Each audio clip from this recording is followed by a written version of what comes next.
Mirë se erdhet në Ma Shqip. Sot duke qenë se është emisioni i parë për vitin 2026, ju uroj të gjithë shqiptarëve kudo që janë një vit të mbarë, të shëndetshëm, të lumtur e me shumë suksese.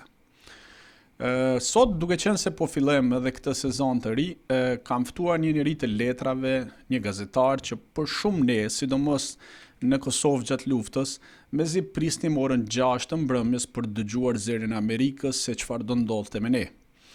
Ai ka një karrierë si askush tjetër, 3 dekada në gazetari cilësore, e si që thoshte i ndjeri Dalip Greca, një njeri ndershëm me veten dhe realist në pasqyrimin e të tjerëve.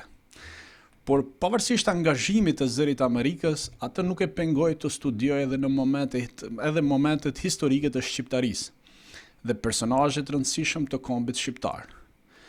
Miq më ka nderuar sot dhe është bashkuar me ne Ilir Ikonomi, autori disa librave të rëndësishëm të historisë shqiptare, për të cilat do të flasim sot. Ilir, faleminderit që pranuat ftesën, të jeni me ne sot dhe sinqerisht e vlerësoj kohën që gjetët. Faleminderit dhe ju. Të them të drejtën, besoj kam qenë rreth 15 vjeç kur ju kam parë për të parë të zëri Amerikës. Gjithmonë kur fillon trazira civile të vitit 97 në Shqipëri, më pas nisja e luftës në Kosovë, patjetër mezi prisnim orën 6 të mbrëmjes për të parë lajmet e të merrnim vesh se ç'do ndodhte me ne gjatë luftës. Ishte zëri që neve në Kosovë na jepte shpresë, të them drejtën.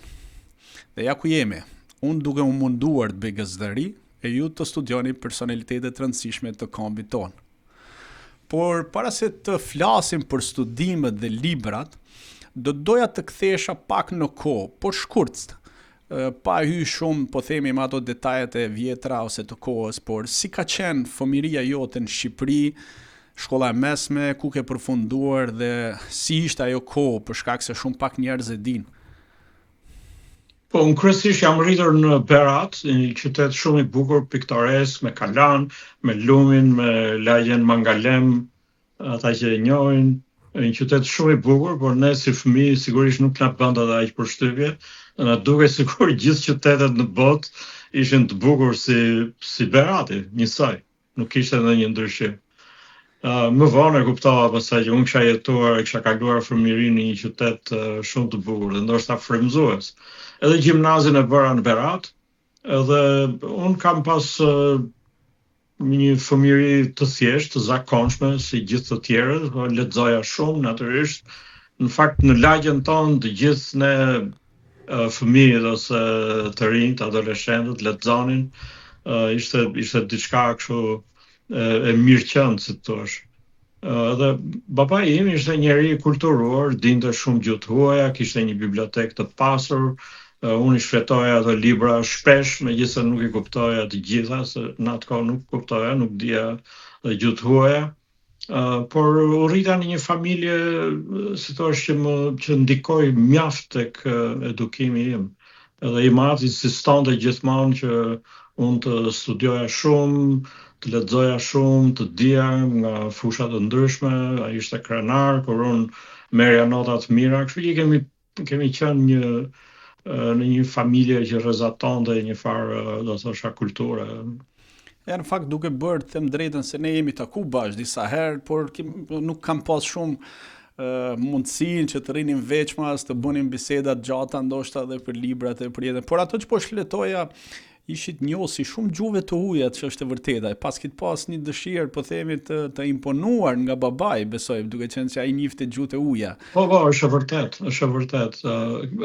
Domethënë, ai njihte mirë, ai ishte mbaruar shkollën në Greqi, në fillim kisha bërë një shkollë italiane atje, pastaj në gjimnazin e Shkodrës ka pas mësuar gjuhët klasike, frëngjishten, latinishten, greqishten e vjetër e kështu me radhë. Dhe ishte njeri mjaft i plotësuar që më ndikoi dhe mua, besoj, për të mësuar gjuhët huaja, për të hapur syt, si thosh, të fitoja sa më shumë dritare për botën, që për ne ishte e mbyllur në atë kohë. Po, në fakt edhe studimet më pas keni vazhduar në Pekin. Të them drejtën, kur kam lexuar për herë të parë, pak e çuditshme thash, Ilir Ikonomi pas ka studiuar në Pekin, në Kinë, si ishte ajo kohë jeta e studentit? E ndan ndonjë kujtime, mend besoj, sepse viteve 70-a kanë qenë, besoj.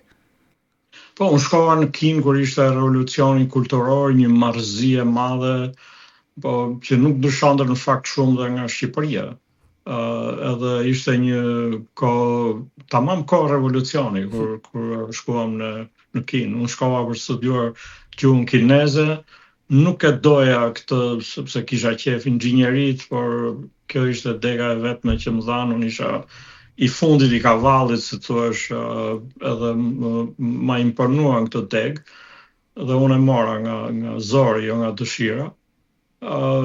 Edhe ne u përgatitëm në Kinë për të bërë përkthyes të gjuhës kineze, për arsye se marrëdhëniet ishin të mira shumë në atë kohë, edhe pastaj më caktuan për të bërë pedagog i gjuhës kineze, kështu që më dërguan në Universitetin e Pekinit, dhe atje unë studiova në Kinë, studiova gjithsej 5 vjet, diçka më pak se 5 vjet, për të bërë pedagog i gjuhës kineze. Mirë pra, në fund të studimeve marrëdhëniet u prishën. Si gjithmonë, dhe pastaj për arsye ideologjike, si quhet. Po jo, 5 vjet në fakt janë shumë. Po si kaloi? Ishte gjithë koha e revolucionit kinez dhe revolucionit kulturor në atë kohë? Po ne atëherë ishim të rinj dhe nuk na bënda shumë përshtypje. Edhe na merrte malli për familjen sigurisht. Na merrte malli për familjen, por ishim një shoqëri e mirë edhe kalonim mirë, jo keq. Më pas u kthy në Tiranë, fakt keni punuar në radio. Po, unë punova përkthyes në sistemit në Shqipëri, se ajo është pak, po themi, pjesa më shumë njerëzve që unë nuk e mbaj mend për shkak se kam qenë 8 vjeç, 9 vjeç, por flas, besoj ndrymja i sistemit krijon një farë leshenjë në jetën e gjithë secilit, besoj. Po, ka qenë shumë traumatike. Unë punoja si përkthyes në Radio Tirana, përkthyes i gjuhës kineze, pra ne flisnim në gjuhën kineze që të na dëgjonin kinezët, të cilët në fakt nuk na dëgjonin fare. Ne bënim një punë të kotë, por ajo ishte sa për të marrë rrogën. Ne bënim sikur punonim dhe ata bënin sikur na paguanin. Si gjithë sistemi. Por rrëzimi i sistemit ishte shumë dramatik, dhe unë kam qenë aty në vitin 1991, kur ra busti Enver Hoxhës në sheshin qendror, unë isha aty, bëra disa fotografi, dhe pastaj shkova me vrap në Radio Tirana për të raportuar rrëzimin e bustit. Dhe unë kam qenë ndoshta nga të parët që kam raportuar atë. Unë në fakt nuk isha i ngarkuar për të raportuar, po erdha me vrap edhe drejtori më tha, eja këtu, tha, edhe na tregoi se çfarë pe në shesh. Kështu që unë ndoshta kam qenë nga të parët në Shqipëri që kam raportuar atë. Pastaj këtë ja raportova dhe Reuterit. Ja, këto duhet pyesja, keni qenë gazetari i parë që jeni punësuar si korrespondent i Reuterit në Shqipëri. Sa e vështirë ishte të bëje gazetari në atë kohë, duke qenë që edhe ja po thoni që ndoshta rastësia ju ka qellu që të ishit në sheshin ku urdhzu busti, apo ishte kurreshtja që dolet dhe më pas po themi ndoqët edhe rrugën edhe të Reuterit, po themi ku një media prestigjioze në atë kohë dhe ti je korrespondent i parë në Shqipëri, është pak si ndodhi. Po, unë pasi raportova këtë rrëzimin e bustit, Reuteri pranoi të më merrte, edhe ata hapën një zyrë, po në fakt zyra ishte në shtëpinë time.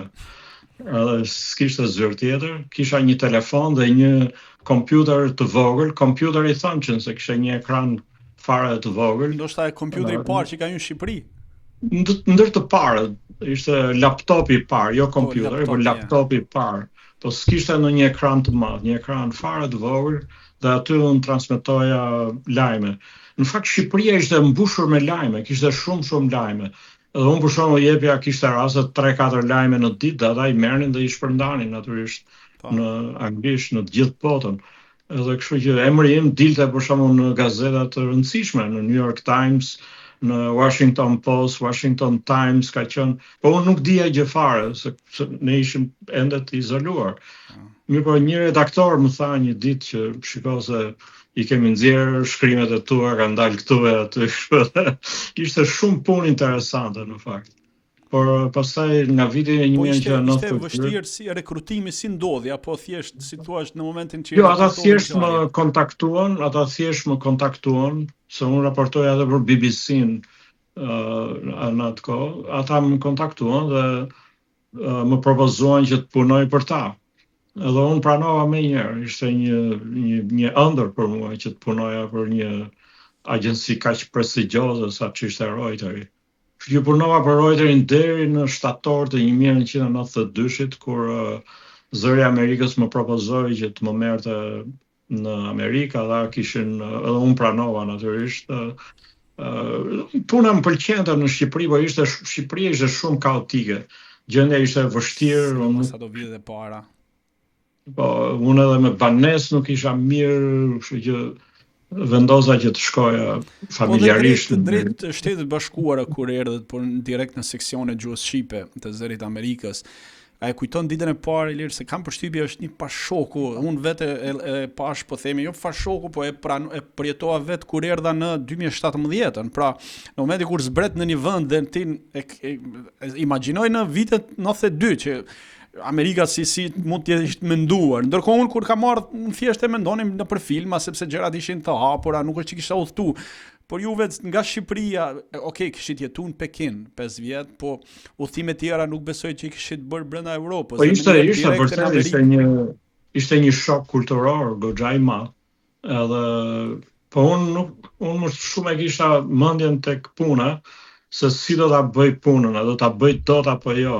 Dhe ju qava një kolegu tim, thash, unë se njoh fare Washingtonin, si do bëj unë për të shkuar në këtë vend apo në atë vend ku do më dërgojnë. Po pastaj mësova që nuk ishte edhe aq e vështirë. Ja, kjo është pak e fakt. Po si ishte dita e parë, e kujton pak? Po, dita e parë ishte kështu, administrative, më bën një shëtitje në për atë seksionin shqip të Zërit Amerikës, pash Zërin e Amerikës, në fakt unë kisha qenë dhe më përpara aty, se Amerikanët në fakt më kishin ftuar bashkë me një delegacion gazetarësh pak muaj përpara se unë të shkoja aty. Kështu unë e kisha parë Zërin e Amerikës dhe më përpara. Pas ka qenë pak si lehtësim edhe po themi ai shoku. Po ishte më lehtë. Ne bëm një kurs në fakt në për Amerikë, shkuam në disa shtete të Amerikës, edhe kështu që nuk kishte diçka shumë e vështirë. Po preokupimi I madh ishte puna, do ta bëj dot këtë punë apo jo, sepse dilemat e njerëzve. Po ajo që mua unë nga Kosova më bën përshtypje e faktit që keni qendër gazetarët e parë shqiptar që keni hyrë me forcat amerikane në Kosovë. E mend si ndodhi, çfarë kujton ndonjë detaj si nga hyt Po, unë hyra nga Maqedonia në atë kohë, nga Hani Lezit në fakt, dhe unë isha përgatitur për të hyrë në Kosovë. Mirë po edhe isha veshur me rroba kështu të zakonshme, pantallona të shkurtra, dhe kisha edhe një valixhe me vete.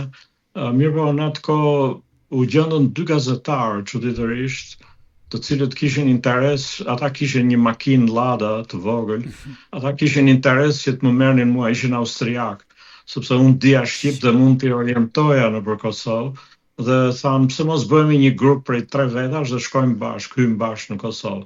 Dhe kështu që unë shkova me makinën e tyre, me Ladën e tyre të shkataraqe, hym në Kosovë dhe gjithë rrugën e kemi përshkuar deri në periferit Prishtinës.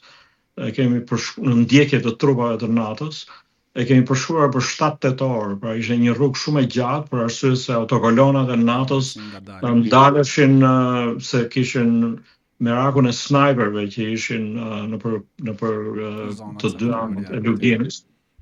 Kështu që rruga ishte shumë e gjatë, por ne nuk hymë dot në Prishtinë më njëherë, sepse në Prishtinë ende ishin forcat serbe.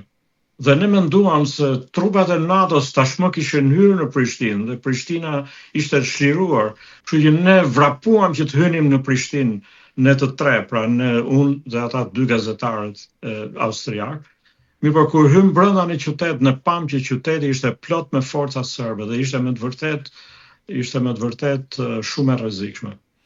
Po Ilir, se kam përshtypjet e mendoje faktin si do ishte Kosova. Si tu duk kur hyre, po themi për herë të parë në jetën tënde besoj në atë kohë edhe. Po, ishte gjendja në Kosovë ishte vërtet e tmerrshme. Të gjithë ishin të friksuar, njeri nuk dilte nga shtëpit. Unë vajta në shtëpinë e një miku tim, trokita, ata me zi më hapën derën, kishin frikë se kush isha unë. Sepse ishin ditët e para dhe forcat serbe që ishte aty në pallatin ku jetonin ata, në shkallën, në atë shkallë, 2 kate më sipër, ishte një serb i veshur ushtarak, dhe i tha, kush je ti, më tha mua, çfarë do këtu, pse ke ardhur? Dhe unë i thash, unë jam shoqëroj trupat e NATO-s, jam gazetar i NATO-s, edhe i tregova atë badge-in tim të NATO-s. Dhe kur ai dëgjoi që unë isha me NATO-n, ai filloi me disa sharje dhe fyrje që unë nuk i kuptoja natyrisht në serbisht çante, por e kuptova që ishte shumë i zëmuruar dhe unë hyra me njëherë në shtëpinë e mikut tim. Po ishte me të vërtet një gjendje terrori, ishte një gjendje terrori psikologjik.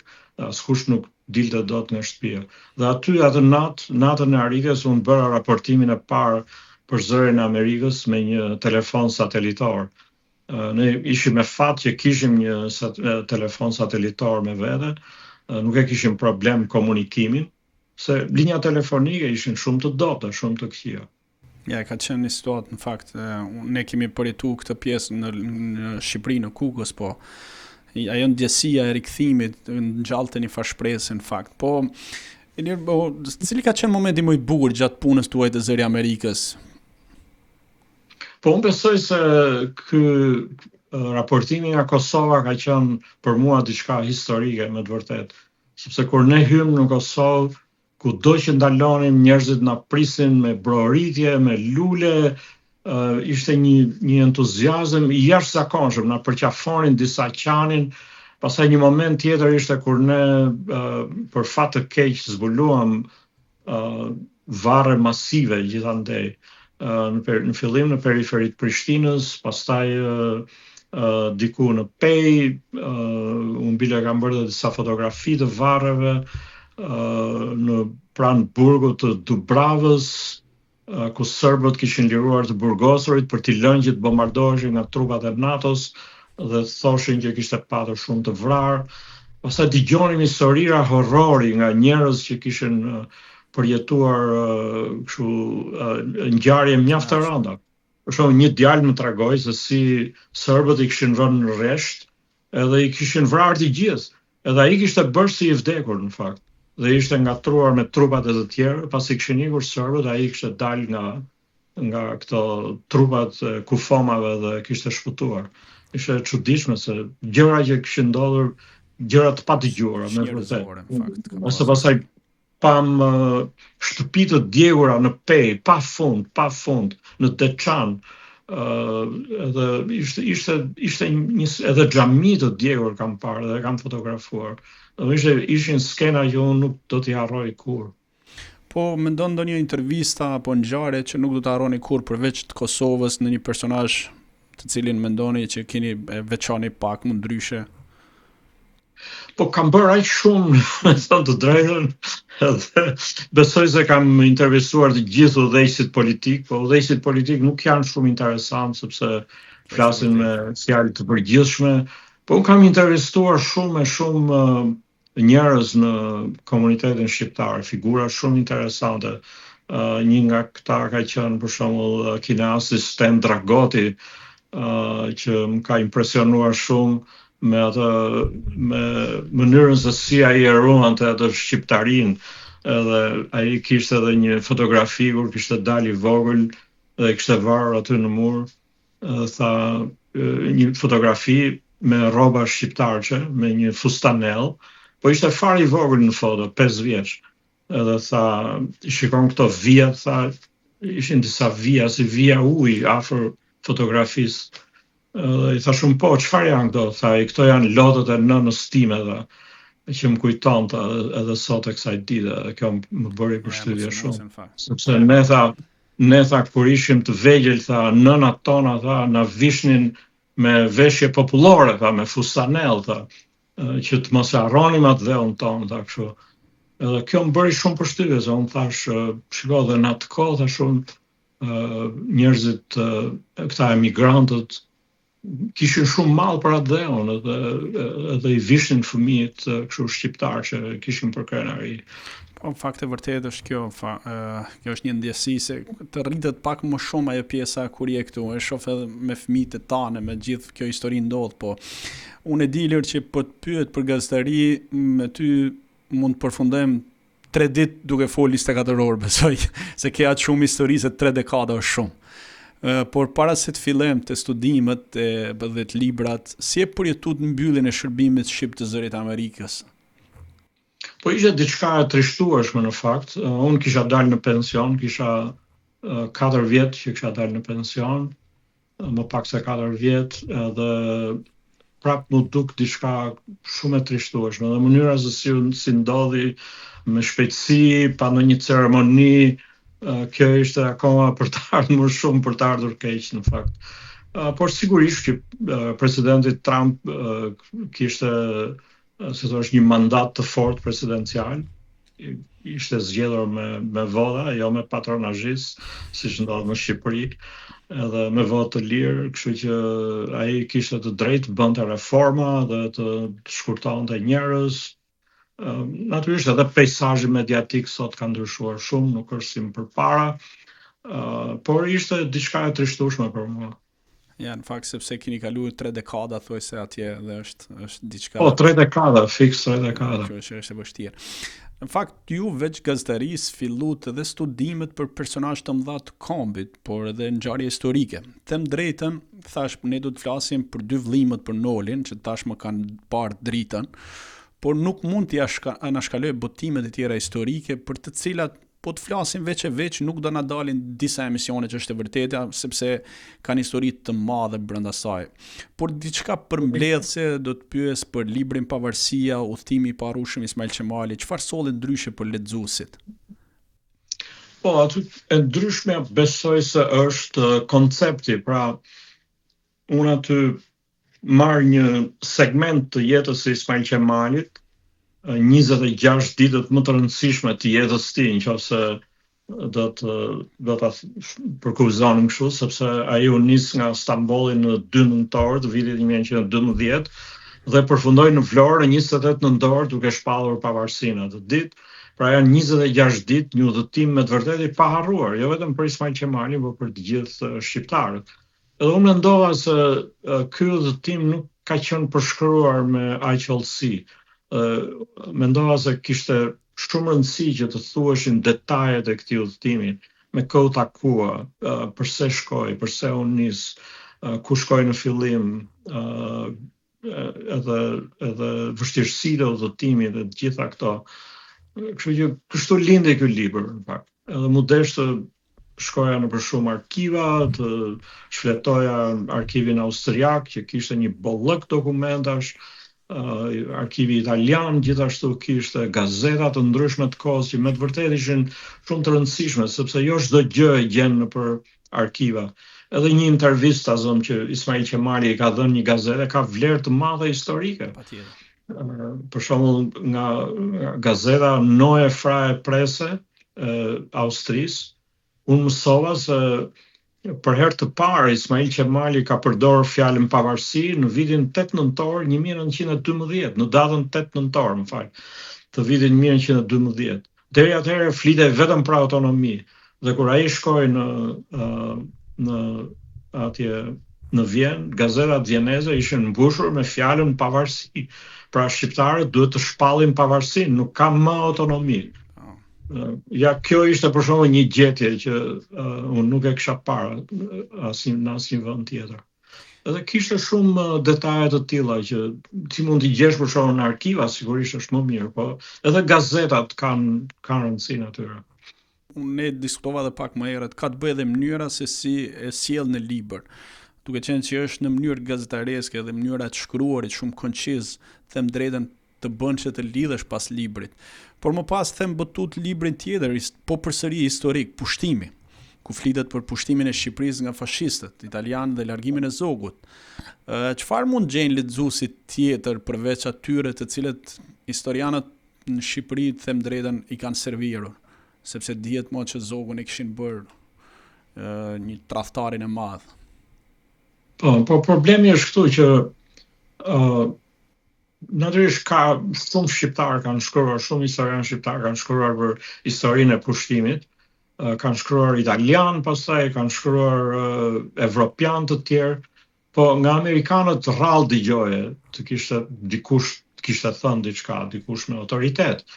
Edhe rastisi që unë isha duke bërë kërkime për librin Fajkonica, libri im i parë që u botuan 2011, dhe gjatë kërkimeve unë gjeta një material mjaft të bollshëm, në të cilën ambasadori i Amerikës në Shqipëri, në atë kohë që është ministri fuqiplot, Hugh Grant, ai kishte bërë një përshkrim total të pushtimit, shumë të hollësishëm. Dhe unë nuk e dija këtë dhe u habita kur e pash. Dhe isha shumë i gëzuar që kisha gjetur atë dosje, por nuk kisha kohë për ta bërë, për ta kthyer në libër, për arsye se po merresha me Fajkonicën. Kështu që lash atë për 2-3 vjet, dhe pas 2-3 vjetësh ju ktheva dhe e bëra një libër për pushtimin e Shqipërisë në këndvështrimin e ftohtë të një diplomati amerikan. Pse them të ftohtë? Sepse diplomacia amerikane nuk ishte shumë interesuar për Evropën në atë kohë. Amerika hyri në luftë vonë në vitin 1941. Ne po flasim për një pushtim që ndodhi në 1939. Amerika nuk kishte ndonjë interes, jo vetëm te Shqipëria, jo, po edhe te Evropa, i shikonte ngjarjet si të trishtueshme, pra që vendet po glabëroheshin njëri pas tjetrit nga Mussolini dhe Hitleri, por nuk është se ndërmerrte në një akt, me thënë të drejtën, sepse Amerika ishte larg, kishte hallet e veta, kishte probleme e veta, edhe kështu që rrëfimi i ambasadorit amerikan është jashtëzakonisht i ftohtë, dhe kjo më bëri shumë përshtypje. Dhe thash që kjo vërtet ka një vlerë për ne shqiptarët.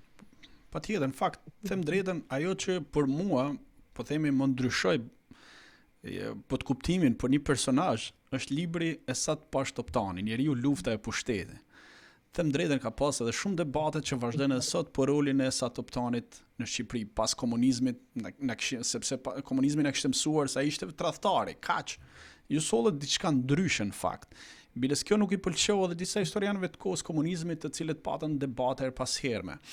A ishte Esat Toptani vetëm një tradhtar? Esat Pashtoptani është një personazh shumë kompleks, dhe unë mendoj se gjithmonë personazhet janë kompleks, disa janë më tepër kompleks, dhe Esat Pasha ishte ndër këta. Por nuk mendoj se duhet shtruar çështja është apo s'është tradhtar, e para sepse nuk ka një dokumentacion të bollshëm që të provojë tradhtinë e tij. Dhe po ti pyesësh historianët shqiptar se ku është tradhtia e Esat Pashës, dokumentet që tregojnë ata janë mjaft të dobta dhe unë i kam parë me sytë e mi. Ato që tregojnë ata janë shumë të dobta që nuk qëndrojnë, argumentet nuk qëndrojnë. Esati ka një aspekt shumë interesant që është mbrojtja e Shkodrës. Pra Esati shkoi në mes të shumë vështirësive, në një kohë shumë kritike, mblodhi vullnetar nga Shqipëria e mesme, një detyrë edhe kjo jashtëzakonisht e vështirë, se kush të vjen, të vjen vullnetar për të mbrojtur një qytet, siç ishte Shkodra. Dhe me këta njerëz, që ishin 3-4 mijë, ndoshta më shumë, shkoi në Shkodër për të mbrojtur Shkodrën. Kështu që pyetja e parë që lind është se çfarë bëri Esatin të merrte një rrezik kaq të madh kur ai kishte prona në Shqipërinë e mesme, mund të jetonte si të donte, mund të shkonte në Turqi të jetonte, s'ishte ndonjë problem për të. Unë kam studiuar shumë mirë jetën e Esat Pashtoptanit. Por ai preferoi të shkonte në Shkodër dhe të mbronte Shkodrën.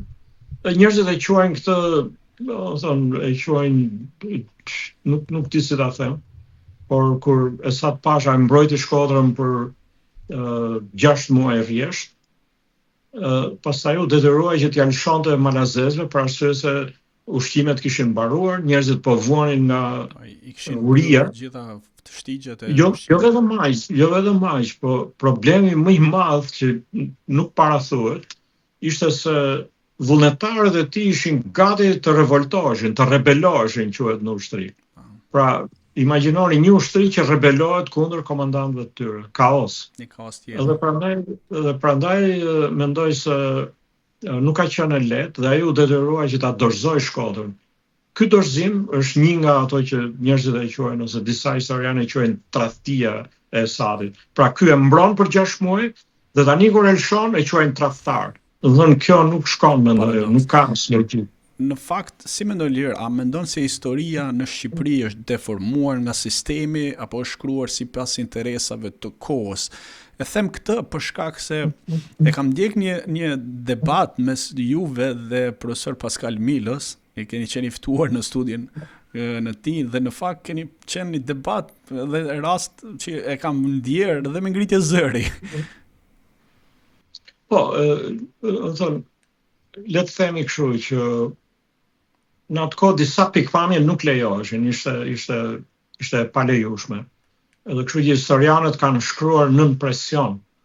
Pra, për shumicën e gjërave, natyrisht ata kanë mjaft gjetje fakt, kanë gjetur shumë fakte historike që na ndihmojnë ta shikojmë historinë, të mësojmë, por këto fakte janë interpretuar në mënyrë ideologjike, shumë herë skematike, pa logjik, dhe kështu që është e nevojshme patjetër që të rishkruhet historia në një frym të re. Dhe në fakt ka filluar të rishkruhet, nuk është se nuk janë bërë përpjekje, ka shumë përpjekje. Sot historianët e rinj për shembull janë fakt të shumë të cilët kanë dalë. Po edhe të vjetrit në fakt, edhe historianët e vjetrit kanë bërë mjaft përmirësime të themi, po nga disa pikpamje natyrisht që e kanë vështirë të heqin dorë. Unë fakt e kam lënë me qëllim librin e Konicës afër vëllimeve ose afër historisë biografisë së Nolit. Pse vendosët të studioni dhe jetën e Konicës në Washington, pasi ai ishte edhe libri në të parët, një personazh shumë i rëndësishëm i botës shqiptare dhe ky për shumë tekanjoz.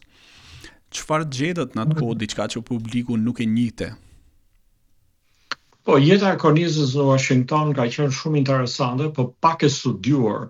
Edhe pak e studiuar pikërisht për arsyeën që thash më lart, sepse historianët i shmangeshin Konicës si ambasador i zogut në Washington. Pra kryesisht roli i Konicës ka qenë si përfaqësues diplomatik i mbretit zog në Washington, i presidentit zog dhe më pas i mbretit zog në Washington. Dhe kështu që kjo pjesë ka qenë e pastudiuar, për arsye se ata e quanin Konicën si një antikomunist, reaksionar, me pikpamje reaksionare kështu me radhë. Edhe kështu që ishte nevojshme të shkruaj kjo pjesë për faj Konicën. Ishin thënë disa gjëra, po jo plotësisht, dhe unë mendova që të hyj studimit, nuk kisha shpresë se do gjeja shumë materiale, sepse gjithmonë kam një zakon të keq që kur i hyj shkrimit të një libri mendoj se janë thënë të gjitha edhe unë nuk do gjej shumë. Mirë, po pastaj habitem se sa shumë gjëra janë lënë jashtë, nuk janë thënë ose janë deformuar. E kështu ndodhi me Konicën, për shembull. Unë gjeta aq shumë material sa që shumë gjëra natyrisht kanë ngelur jashtë librit, por duke përdorur atë që ju thatë stilin konciz për mbledhjen e gjërave, dhënien e esencës, të thosh ja arrita që të jap një libër pak a shumë të lexueshëm dhe të kuptueshëm nga lexuesit. Ajo që do të pyesja edhe një gjë të vogël për Konicën, si është ajo e vërteta e një trashëgimtari që ka lënë Konica mbrapa? Sepse ka debate të ndryshme, ke hasë në një dokument në një gjë në lidhje me këtë histori? Po, në fillim ka patur debate, po sot kjo është mjaft e dokumentuar dhe unë kam edhe tek libri Rebeli për Fanolin, kam sqaruar, pothuajse kam shtëruar këtë pjesë.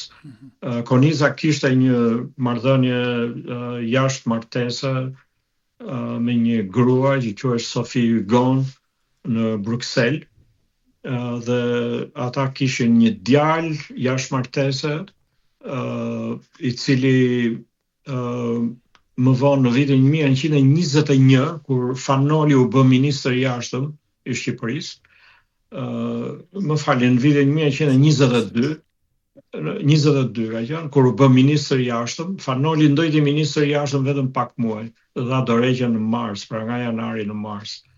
Ai shkroi Fanolit, me që ishte ministër i jashtëm, shkruan një letër, emri i tij ishte Henrik Konica.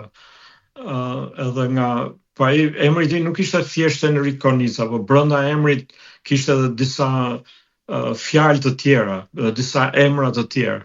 Njëri nga emrat ishte Lohengrin. Lohengrin natyrisht është një operë e famshme që pëlqente Konica. Edhe kështu që Konica aty ka vënë një emër shumë të gjatë mes të tjerash edhe Lohengrin.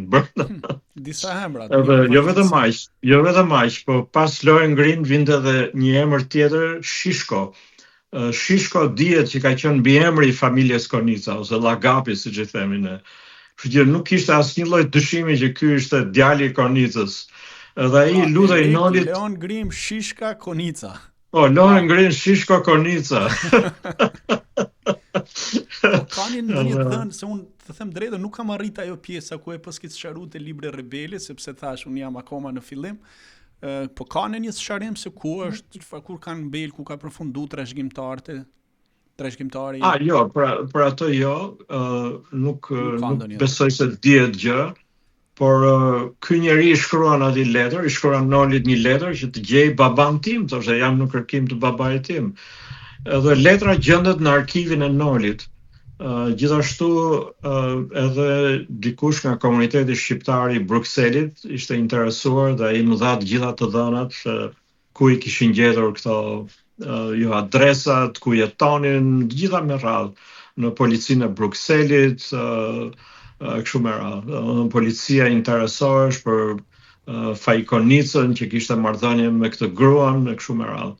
Edhe më vonë ne nuk dim se si përfundoi kjo punë, pra nuk dim nëse Noli i shkroi Konicës, i cili në atë kohë ishte në Boston, kishte arritur në Boston dhe ishte bërë kryetari i Vatrës, edhe kryeredaktor i gazetës Dielli, por ne nuk dim se çfarë përgjigje i ka kthyer Konica nëse ai ja ka çuar letrën. Ka përshtypjen që do jetë një studim në vete vetëm jeta e trashëgimtarit Konicës, shumë interesant mendoj dhe njerëzit do jenë kurrështar për të dëgjuar, por nuk e di sa e vështirë për të realizuar. Dhe ja ku erdhëm te Apostulli. Jeta e Nolit 1906-1920. Unë kisha nderin në emër të Vatrës në Boston të bëja prezantimin e librit Brenda ambienteve të Harvardit që në mars të 2024. Aty ku Noli kishte studiuar dhe ishte student i parë shqiptar në Harvard. Them drejtën, ishte një emocion i lirë i veçantë për mua, por besoj dhe ju kishit njëjtën ndjesi atë ditë nga bisedat që po bënim. Por pse vendosët studionit Fanolin? Po ishte një vendim i logjikshëm, unë isha marrë me Konicën, edhe duhet merresha patjetër me Nolin, sepse si një figurë shqiptare amerikane, mendoj se ja vlente, edhe ne të dy kemi këtë të përbashkët, që jemi të dy shqiptarë amerikanë. Kështu që mendova se do ishte diçka me vlerë. Dhe ju futa Nolit po me shumë ngurrim, në thënë drejtën, sepse për Nolin janë thënë aq shumë gjëra, janë shkruar aq shumë libra, por një problem ishte se shumë gjëra ishin përsëritur nga një libër në tjetrin, dhe shumë gjëra ishin dhe të padokumentuara. Po mirë, ky fakt për shembull, Noli shkoi në Harvard, Noli bëri këtë, Noli bëri atë, po ku i ke gjetur këto gjëra? Nga i ke? Cili është burimi? Dhe unë vendosa të shkruaja një libër ku të tregoja edhe burimin e dokumenteve që kisha gjetur. Për shembull, kjo gjë është gjetur në arkiv, në arkivin rus, në arkivin qendror të Shqipërisë, në arkivin e kishës së Bostonit e kështu me radhë. Edhe mendoj se kjo është me vlerë dhe për studiuesit. Dhe kur punon njeriu me arkiv, ka një pamje shumë më të qartë për gjërat.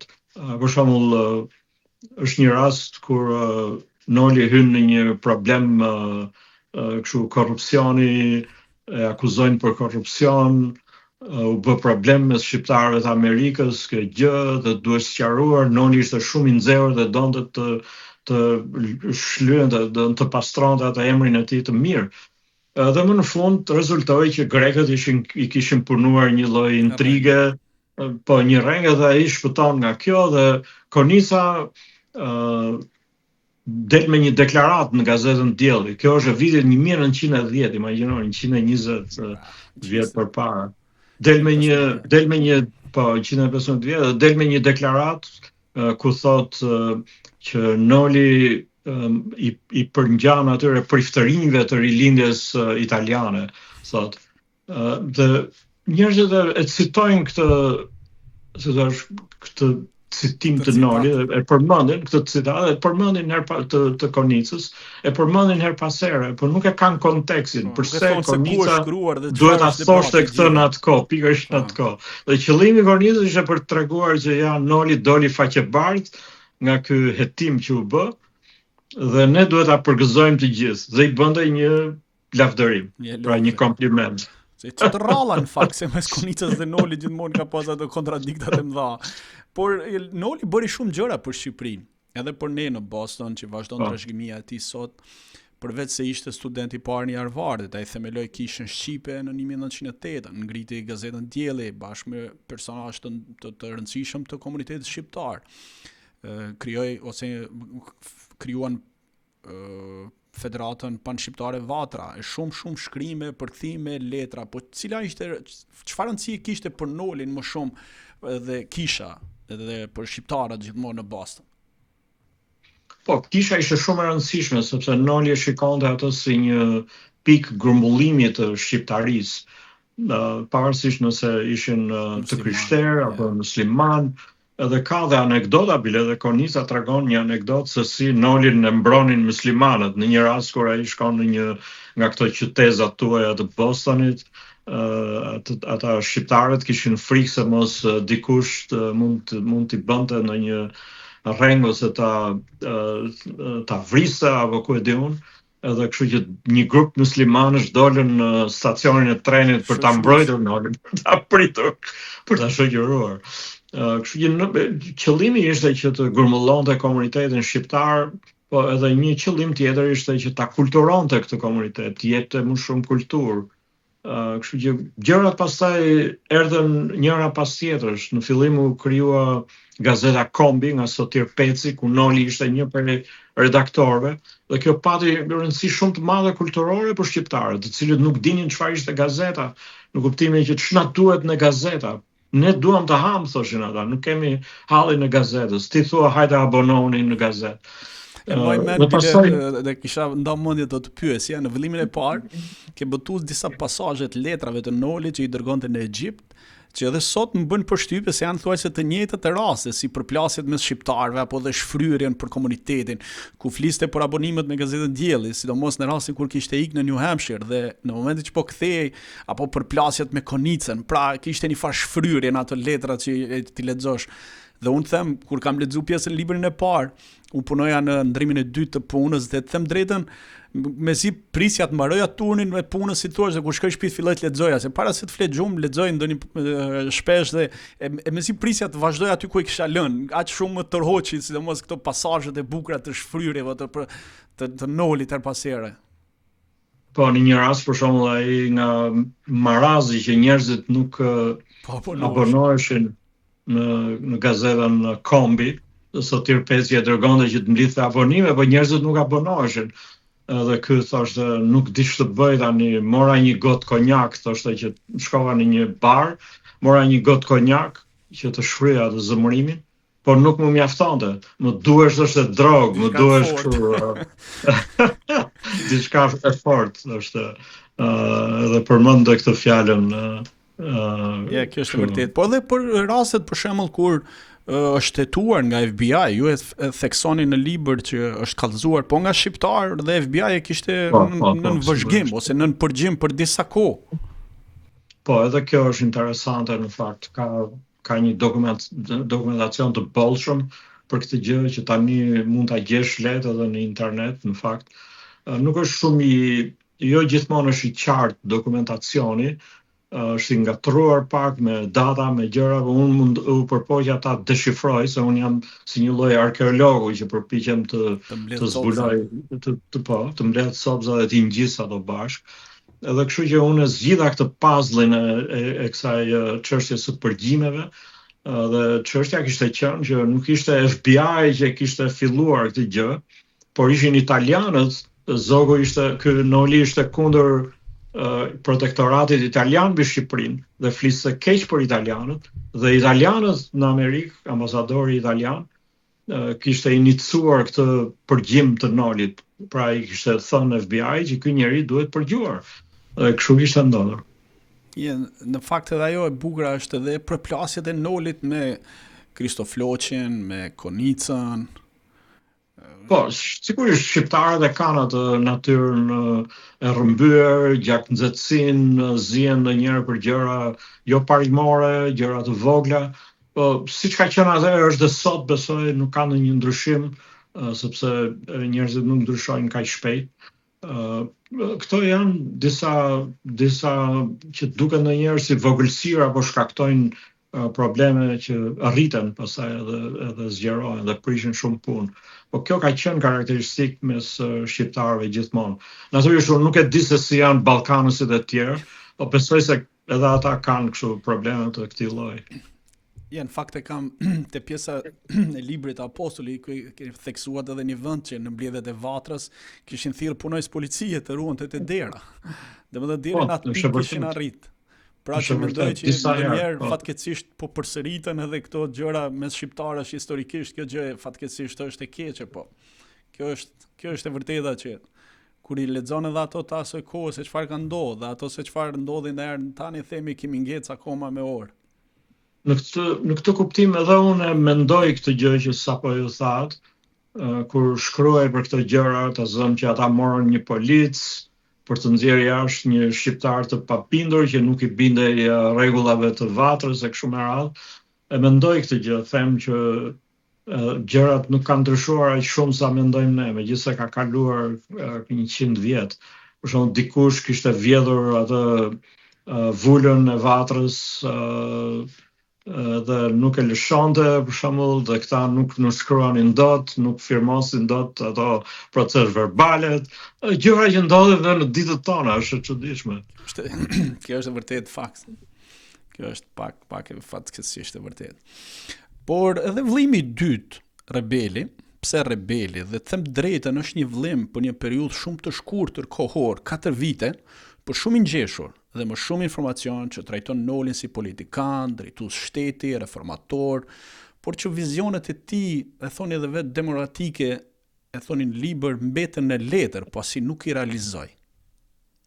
Po, Noli mos harrojmë që ishte njeri shumë impulsiv, nuk do ta mendojmë Nolin si një prift kështu që flet me fjalë të buta, të ngadalt, e kështu me radhë. Noli ishte njeri shumë impulsiv. Nxej let, edhe kërkonte që gjërat bëheshin shpejt. Për shembull, unë arri aty në përfundimin që Noli nuk donte të bënte zgjedhje në Shqipëri. Nuk donte të bënte zgjedhje sepse nuk e donte parlamentin. Parlamenti thotë na prish punë. Edhe në fakt, një njeri që s'është demokrat, kështu besoj se e mendon, sa të rrim të bëjmë debate në parlament, hajde ta kalojmë një ligj shpejt edhe të mbarojmë punë. Mirë, po demokracia është ngadalt dhe është një proces që kërkon durim, dhe Noli nuk e donte parlamentin dhe për një arsye tjetër, sepse ai kishte frikë se në rast se bënte zgjedhje parlamentare, atëherë ai nuk do të zgjidhej më kryeministër. Kështu që ndjente, këto janë të dokumentuara. Që Noli dal nga dal rrëshqiti në ato premtimet e tij demokratike. Ai kur erdhi në fuqi në 17 qershor 1924, hartoi një program me 20 pika, dhe pika e dytë e programit ishte dënimi ose ndëshkimi i kundërshtarëve politik. Imagjinoni. Edhe kur e çoi programin të ndëshkojmë në pikën e dytë, pika e dytë ishte. Kur e çoi programin e tij në Londër ishte Mehmet Konica, vllai i Fai Konicës, ishte ambasadori i Nolit ose ministër fuqiplot, siç e quajmë ne. Dhe ai kur e pa programin u skandalizua dhe hoqi pikën 2 dhe i tha Nolit që e hoqja atë pikën 2 se mos na prishin punë këta anglezët për të na shikojnë. Ilir, po pse Rebeli? Pse Rebeli e citove këtë radhë? Po Noli u tregua, si thua, u rebelua kundër një trashëgimie feudale që kishte Shqipëria dhe vendosi që këtë rebelim, si thua, ta shprehte edhe në politikë. Edhe kur erdhi puna që u varros Avni Rustemi, për të cilin të gjithë ishin këta të majtët, me fjalë këta liberalët ishin të mendimin se ishte kryer nga Zogu, vrasja e Avni Rustemit, gjë që nuk është vërtetuar ndonjëherë. Ai vendosi që të rebelohet dhe në këtë rebelim të rebelohet pra kundër regjimit të Zogut dhe në këtë rebelim të tërhiqte dhe shokët e tij dhe njerëzit e tjerë. Dhe kështu që ai kërkoi, këta ishin në Vlorë kur u bë varrimi i Avni Rustemit në fund të prillit. Dhe ata vendosën që të mos shkonin në parlament, pra e bojkotuan parlamentin praktikisht. Kështu që unë mendoj se ky ishte, domethënë i pari ndër aktet revolucionare të Nolit, të liberalëve. Po ju thoni në libër që kur zbritin Noli në Shqipëri, e kuptoj se kishte ardhur në atë që ju e quani foleja e grerzave të politikës shqiptare. Pse? Po, në atë kohë qeveria asaj kohe, Suleman Delvinës, nuk e shikonte me sy të mirë Nolin dhe kishte frikë se ky do na hapi probleme. Dhe një nga personat që e urrente Nolin, duhet të them kjo fjalë e urrente, sepse është e vërtet, domethënë del nga të gjitha dokumentat që kemi, ishte Sotir Peci. Kush ishte Sotir Peci? Sotir Peci ishte njeriu që themeloi gazetën e parë shqiptare në Boston, Kombin. Ishte bashkëpunëtori i ngushtë i tij. Dhe që ishte bashkëpunëtori i Nolit, po ata të dy nuk shkonin në Boston. Noli e quante Sotir Pecin dembel që rri kafeneve, ndërsa unë shkoj punoj si qeni, ky rri kafeneve. Dhe nuk më paguan sa ata kishin mosmarrveshje. Dhe Sotir Peci ishte njeriu që ja refuzoi Nolit hyrje në Shqipëri, se ky do na prishi punë me grekët, thoshte Sotir Peci. Për arsye se Noli ishte një anti-grek i shpallur, e kishte shpallur dhe thoshte që unë kur të shkoj në Shqipëri do merrem me kishën, pra do ta shkëpus kishën nga ndikimi grek. Sotir Peci thoshte ne kemi probleme me Greqinë, thoshte, nuk është koha tani që ti të kundërshtosh Greqinë kur të vish në Shqipëri. Pra, ideja e Sotir Peci dhe të tjerëve në qeverinë e Suleman Delvinës ishte se Noli do na prish punë. Prandaj nuk duhet ta lejojmë të hyjë në Shqipëri. Dhe kështu bën, nuk e lejuan të hynte. Dhe Noli u nis nga Bostoni në korrik të 1920-s, arriti në portin e Durrësit në gusht të 1920-s dhe nuk u lejua të hynte, shkoi në Itali, prandaj në lidhjen e kombeve dhe ka hyrë në Shqipëri në 21-shin, në 8 prill të vitit 1921. Gati një vit më vonë. Ja, dhe ju e thoni edhe një moment që mua më pëlqen me thënë drejtën, se mundohem kur lexoj disa pasazhe interesante, mundohem i mbaj me nënvizime, edhe gjej dhe situatën e tanishme të politikës shqiptare. Ju i karakterizoni politikanët atje në atë kohë, po ju citoj aktor të një teatri me kukulla në skenën e Shqipërisë së varfër. Disa trima, disa idealist, ose herojnë të tjerë egoist, servila, interesagjin, kush më pak e kush më shumë. Kjo ishte shumë e bukur. Po, kjo është një, në fakt më shumë ka lidhje me mënyrën se si unë shikoj politikën në librat e mi. Pra, nuk zhytem në atmosferën politike dhe të mbaj anën e njërit apo të tjetrit, po i shikoj si aktor të një teatri dhe unë jam lart dhe shikoj se si ata zihen, luajnë me njëri tjetrin, disa janë idealist, disa janë tradhtar, disa janë kështu, disa ashtu, po për mua janë thjesht kukullat e një teatri, të cilët unë i përshkruaj pastaj sipas mënyrës sime, po që nuk futem në politikën e tyre, nuk them që ky ishte i mirë dhe ky tjetri ishte jo i mirë, po i shoh thjesht si gur shau që luajnë. Tamam. Kjo ishte e bukur. Në fakt do të pyesja unë edhe për arsyen që e mohuan Nolit të hyjë në Shqipëri, po ju e zauruat pak. Po ajo që po i kthehem pak është edhe pjesa e përfaqësimit të Shqipërisë në Ligën e Kombeve, ku veç fjalimeve të Nolit, intervistave, keni botuar dhe një foto për herë të parë në libër të tij që është nga Liga e Kombeve. Edhe në promovimin e librit kur bëm këtu te Kisha e Shëngjergjit, e vut theksin te kjo fotografi. Si ju arritët të gjeni, si ndodhi kjo? Po, unë kisha dikush nga Pogradeci më kishte dhënë një sinjal që ekzistojnë disa foto në arkivin e Ligës Kombeve. Unë kisha parë arkivën faqe për faqe, dhe ajo është një arkiv gjigante në fakt, dhe nuk është se kisha gjetur në një fotografi. Po kur mora këtë sinjalizim, i hyra edhe një herë punës dhe munda të gjej jo një, po disa foto të Nolit në një sesion të Ligës Kombeve, është fjala për vitin 1921. Aty ai ka një foto tjetër me Mitat Frashërin dhe me disa të tjerë të ulur në ato ulëseve Ligës Kombeve. Me Ilmosin e me këto... Ilmosin, jo, nuk është tamam ajo, po nese, edhe Ilmosi është tek ajo fotoja tjetër, nuk është përfshirë në këtë libër, sepse unë e kam gjetur fotografin më vonë. Po, është një e parafërt, po ka dalë pastaj, kam gjetur disa fotografi nga Liga e Kombeve, që janë gjë rrallë, me thënë drejtën. Edhe fotografia e kopertinës librit është fotografia zyrtare që Noli ka bërë në lidhje me Kombeve. Po, kjo është fotoja zyrtare dhe kam gjetur me cilësi shumë të mirë, shumë të saktë. Po, në fakt, edhe hyrja, më pas po themi fjalimet e tij që të roqën vëmendjen edhe në Ligën e Kombeve, ironik, njeriu i drejt për drejt, komunikues shumë i mirë, orator shumë i mirë i gjuhëve, por ajo që unë më shumë kisha kurreshtje pak kur hyrja e tij në Shqipëri, më pasi deputet nga Vatra në Këshillin Kombëtar, si quajnë atkohë në kuvendi, ju tekstonin libër me detaje faktin se brenda kësaj periudhe 1920-1924 u ndrun 12 qeveri. Dhe e fundit ishte e Nolit. Pse dështoi Noli si kryeministër? Noli dështoi për një sër arsyesh. E para, kjo ishte një qeveri që kishte ardhur në fuqi me kryengritje, me revolucion. Dhe kështu që ajo nuk mori dot njohje nga Britania e Madhe.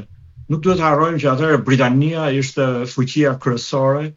Nëse Britania nuk e njihte qeverinë e Nolit, as qeveritë e tjera, madje as qeveria amerikane nuk mund ta njihte qeverinë e Nolit.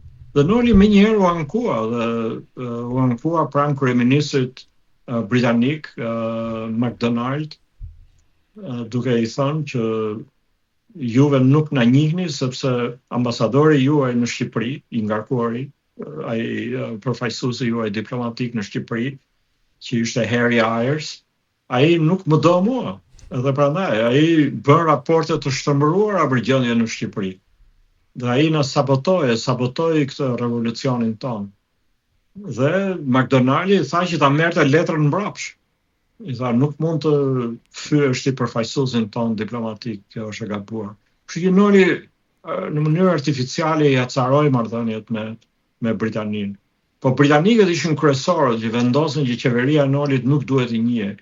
Dhe shembullin e tyre e mori madje edhe Mussolini. Mussolini nuk e njohu Nolin, megjithëse marrëdhëniet e tyre në fillim nuk ishin dhe aq të këqija.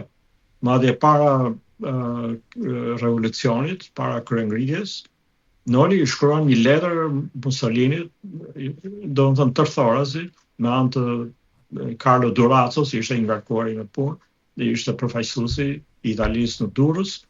I shkruan atij dhe i thotë që ne kërkojmë ndihmën e Italisë, i thotë Mussolini. Edhe Mussolini nuk ja dha këtë ndihmë.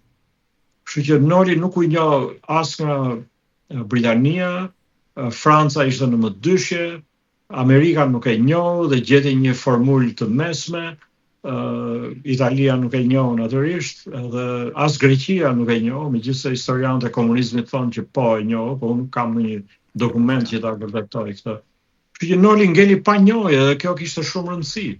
Për arsye se ai s'mund të merrte dot kredi, askush nuk i jepte kredi, askush nuk e ndihmonte.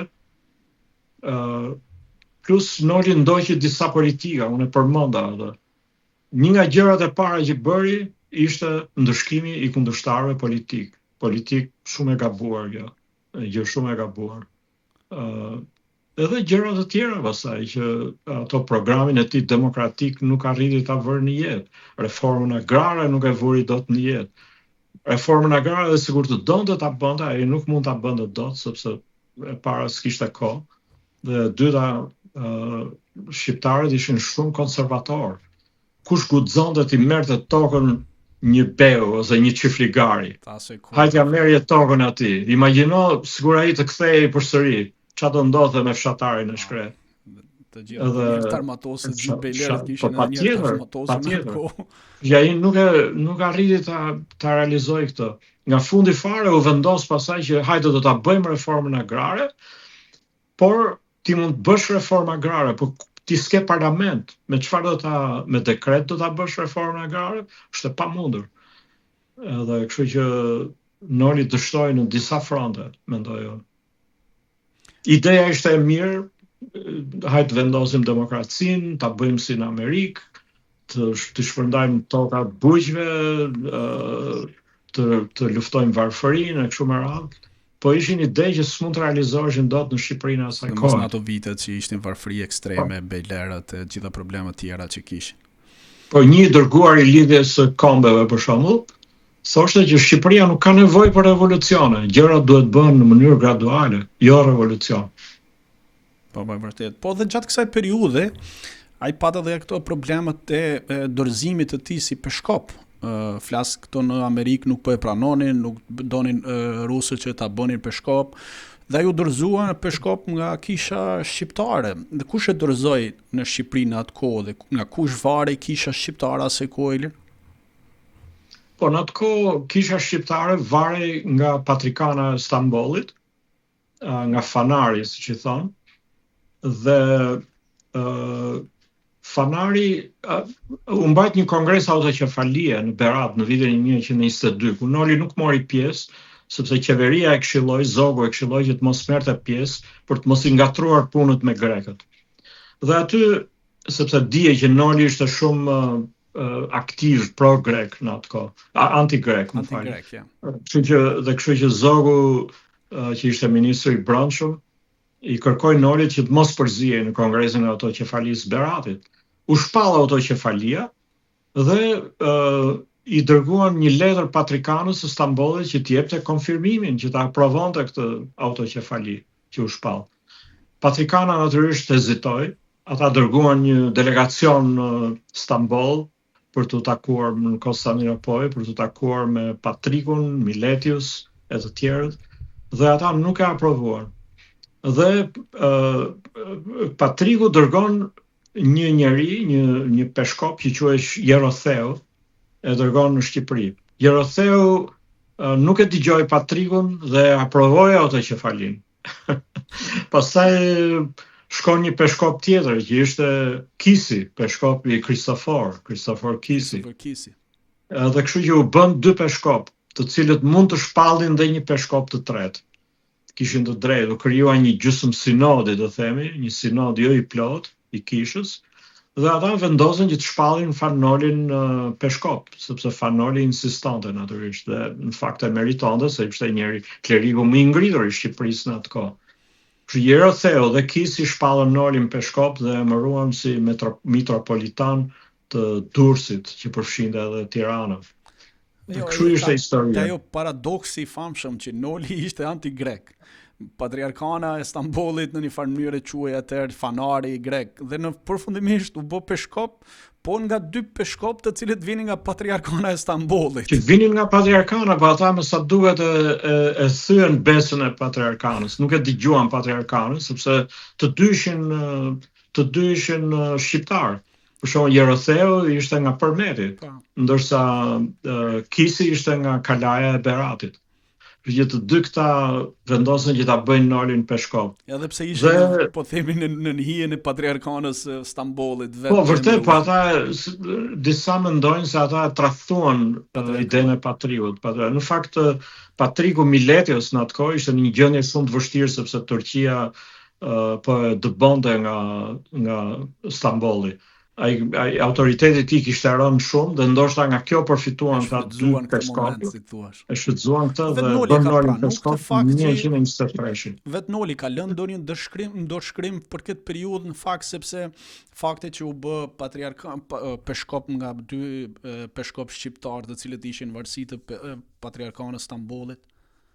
Po, e ka përmendur këtë, po e ka përmendur që mua më bën peshkop dy peshkop të mirë shqiptarë, si thosh dhe marrëdhëniet me Kisin vazhduan të ishin të mira mes Nolit dhe Kisit, ndërsa me Eurotheun jo dhe aq, Eurotheu ishte më i lidhur me grekët, në fakt. Por Noli u bë peshkop në fund të vitit 1923, atëherë kur po bëheshin zgjedhjet për asamblen kushtetuese në Shqipëri. U shfrytzuaj Dhe njerëzit mendonin, kundërshtarët politik të Nolit, siç ishte Zogu për shembull, mendonin se Noli nuk do të merrej më me politik. Dhe kishin ai ta bëjnë peshkop që ta largojnë nga politika. Është interesante kjo pjesë. Mirë, Noli nuk u largua nga politika. Pastaj në 24 filluan rrëmujrat, kështu që Noli nuk e gëzoi shumë atë titullin e mitropolitit të Durrësit, se u mor jo me parlamentin, pastaj u mor me kryengritjen dhe s'pati kohë që të merrej me kishën. Po gjatë kësaj periudhe ka lënë ndërshkrime veç historisë së Skënderbeut, flasim kësaj periudhe 20-24 kur juve jeni fokusuar. Noli gjatë kësaj kohe është marrë kryesisht me 1-2 përkthime, jo shumë domethënë jo në mënyrë intensive. Ne dim për shkakun që është marrë me rubajatet ose rubairat, siç e quajmë më vonë, të Omar Khayyamit, që i përkthente në Tiranë kur ishte i mërzitur, kur ishte në depresion nga presionet politike që i bëheshin. Është marrë dhe pak me Macbethin. Këto dy gjëra ka bërë, po kryesisht me rubairat e Omar Khayyamit. Edhe i ka botuar disa strofa në Boston me anë të Koço Tashkos, ja ka dërguar atij dhe Koço Tashko nuk ja nxjerr emrin Nolit. Dhe unë gjithmonë habitesha pse nuk e përmend që jam përkthyer nga Noli këto. Ai thot një miku im në Tiranë që është mjaft i mërzitur, domethënë kryeministri Noli, më ka dërguar rubajatet e Omar Khayyamit. Pse nuk ja vinte emri?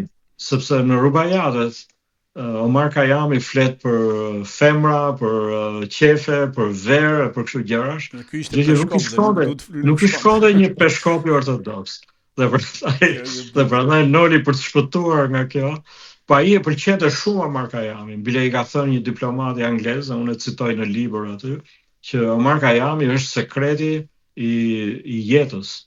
Është misteri i jetës. Nëse lexon Omar Khayyamin, atëherë ke kuptuar se çfarë është jeta. Natyrisht Noli ishte pak i derë kur ja tha këto përfaqësuesit anglez, Harry Ayres. Ishte pa martuar vetë. Po është një episod shumë interesant që e kam përfshirë në libër.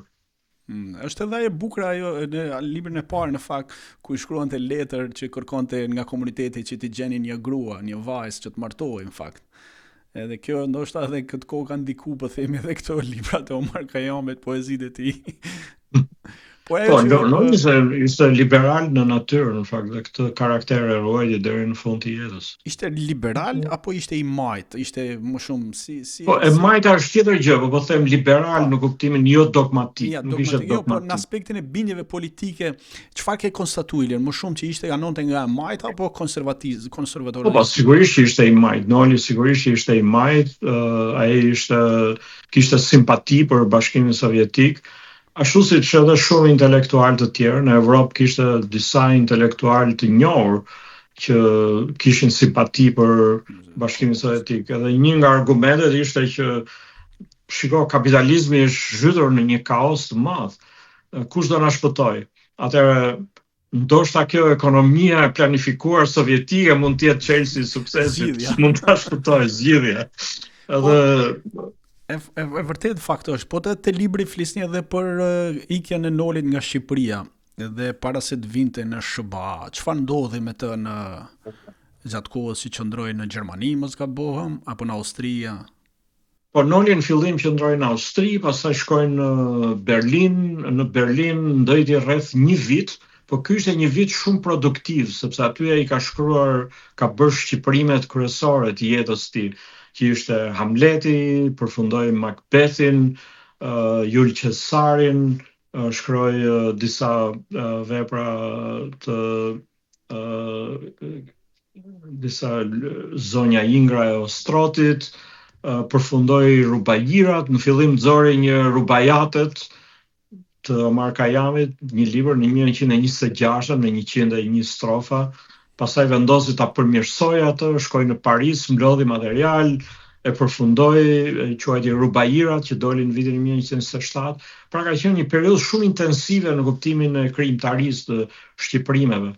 Dhe pasi iku nga Berlini, se gjermanët nuk i nxorën më leje, ai shkoi në Vjenë përsëri, dhe aty pastaj filloi të merren në mënyrë aktive me veprimtari bolsheviste. Derisa sovjetikët e ftuan në Moskë në vitin 1927, dhe ai nuk i rezistoi dot këtij tundimi, megjithëse i bëri një dëm shumë të madh vetes, dhe shkoi në Moskë, ku mori pjesë në kongresin e miqve të Bashkimit Sovjetik në nëntor të 1927-s. Dhe çfarë problemi kishte që amerikanët nuk e lejonin që të kthehej në Amerikë?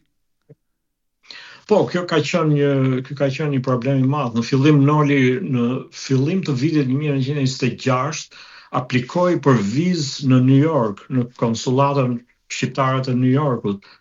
Jo për vizë, për pasaport shqiptar, dhe ai s'kishte as pasaport.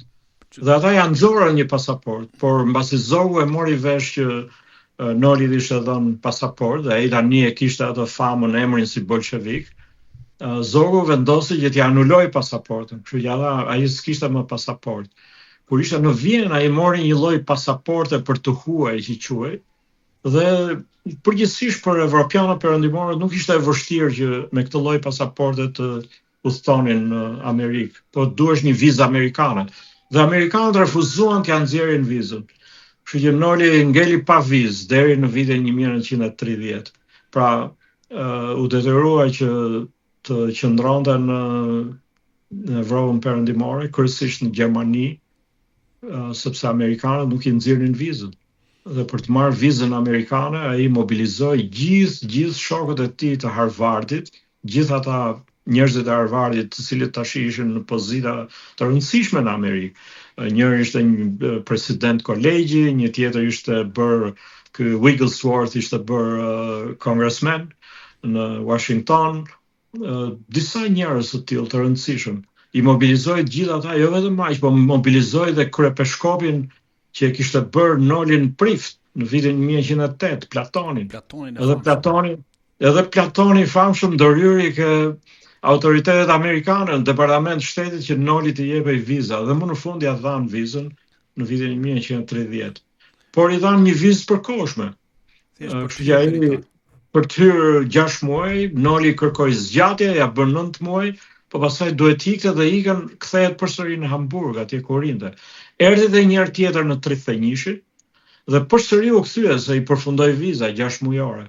Ama në 32-shin ai vendosi, tha, unë tash do vi për të kërkuar shtetësinë amerikane, se unë jam një peshkop, nuk do merrem me politikë, edhe i premtoi autoriteteve amerikane që s'do merrej me veprimtari politike. Dhe kështu që ata e lejuan, në 32-shin ka ndodhur kjo në tetor. Po kjo periudha kohore e qëndrimit në Gjermani ka pas edhe kështu, po themi, luati emocionale në fakt në atë kohë, sepse në letrat që dërkoni të kërkonte vatrës, pagesa, për të jetuar, për të ushqyer etj. Ka lënë vazhdimisht Noli e bënte këtë vazhdimisht, gjithmonë ai ishte në kërkesë për para, edhe Noli mendonte që nëse do vinte në Amerikë, ai do merrej vetëm me përkthime, nuk do merrej bile as me punë kishtare, sepse kisha thoshte po, do t'i shlyente të gjitha detyrimet, dhe kisha thoshte nuk t'i jep shumë para, nuk ka shumë fitim. Po ama librat e mitut do shiten shumë dhe njerëzit do t'i blejnë dhe do fitojë kështu andaj këtë. Gjë që në fakt nuk kishte shumë e vërtet, sepse Koço Tashkoja që në vitin 1927 i shkruante nga Bostoni që njerëzit ka filluar një krizë e madhe punësimi, nuk ka punë në Amerikë. Kështu që njerëzit nuk blejnë më libra siç blejnë më përpara. Nuk kanë donacione. ishte vështirë shumë për Noli. Ilir, kur do na dal vëllimi i tretë? Kemi ndonjë tre, besoj se e di që jeni duke punuar dhe... Po, unë jam duke punuar, besoj në fund të vitit 2026, këtë vit, do kemi vëllimin e tretë që do dalin në Panajir në Tiranë. Për cilën periudhë kohore do jetë? Po kjo do jetë nga viti 1925, do të thonë nga koha kur Noli ikën nga Shqipëria, në janar në janar të 25-s, po mirë e thash, ai shkon në Vjenë nga kjo kohë, pra nga janari 25-s, derisa vdes në 1965. Është një periudhë e gjatë në fakt.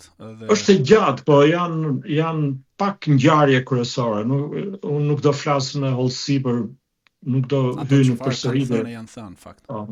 Jo vetëm aq, por Noli ka periudha të gjalla që s'ka ndonjë aktivitet të spikatur, thjesht merrej me përkthime, me shkrime, mbyllej aty në bibliotekën e Bostonit, bibliotekën publike që e keni parë kështu disa herë.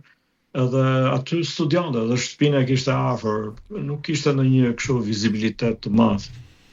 Por këtë periudhë besoj është edhe studimi i dosjes sigurimit të shtetit, ku Noli besoj ke zbuluar një letër, ku Noli njerëz të afërm kishte bashkëpunëtor apo letërkëmbime të Nolit. Ka shumë, aty ka shumë ku kërkonte bashkëpunëtor apo ku kërkonte të merrte një pozitë politike. Çfarë do të ketë diçka të reja, mund na përmendesh diçka që nuk të prish. Po nuk është se ka këto gjërat e reja nuk janë kështu tronditse, si thosh. Historianët ose biografët zbulojnë çdo ditë zbulojnë gjëra të reja. Për shembull sot kam gjetur gjëra të reja, do të them, po kjo nuk është një gjë që ti trondisi njerëzit. Thjesht kam gjetur një fakt, do të them, për Nolin, një fakt që nuk është ditur më përpara. Kështu që ka kështu margaritar të vegjël të shpërndarë nëpër libër, gjithandej nuk ka ngjarje që të thuash kjo e ndryshon komplet historinë e Nolit. Me gazetari e fillova dhe me gazetari dua ta mbyll. Si e shihni sot rolin e gazetarit shqiptar në diasporë dhe keni ndonjë mesazh për gazetarët e rinj apo studentët shqiptar? Shiko, gazetari pavarësisht se ku është, në diasporë apo në Shqipëri apo kudo,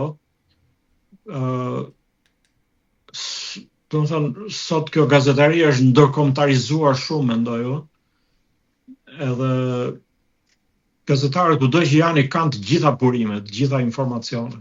Nuk është se ai në Shqipëri ka ndonjë privilegj më shumë se sa dikush si ju, për shembull, që jetoni në Boston.